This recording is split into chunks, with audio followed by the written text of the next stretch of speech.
Basirhat picnic spot Mirzapur 28 December.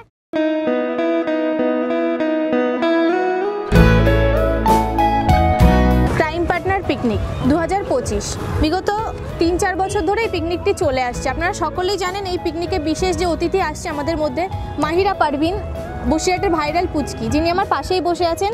এবং পিকনিকটি অনুষ্ঠিত হচ্ছে 28 December Basirhat picnic spot Mirzapur. Time থাকছে 11টা থেকে 6টা। আর পিকনিকে থাকছে সকালের টিফিন, দুপুরের লাঞ্চ, সাথে থাকছে ফিমেল লাইভ ডিজে, এছাড়াও থাকছে আইটেম ডান্স এবং সন্ধ্যাবেলা থাকছে বাজির প্রোগ্রাম। আর সবথেকে আকর্ষণীয় জিনিস যেটা থাকছে সেটা হলো কিছু সেলিব্রিটি থাকছে পিকনিকে। তার মধ্যে মাহিরা থাকছে প্রথমে আমাদের সাথে। মাহিরা সেখানে প্রেজেন্ট থাকবে সন্ধ্যাবেলা। আপনাদের সবার আসার জন্য আমি আমন্ত্রণ করছি। বাকিটা আমরা ভাইরাল পুচকির থেকেই শুনে নেব। বলো কিছু পিকনিক সম্পর্কে। আমি আসছি Basirhat picnic spot Mirzapur 28 December Sonakshi মণ্ডলের পিকনিকে। সোনাক্ষী মণ্ডলের পিকনিকে আপনারা সবাই আসবেন। সবাই আসবেন।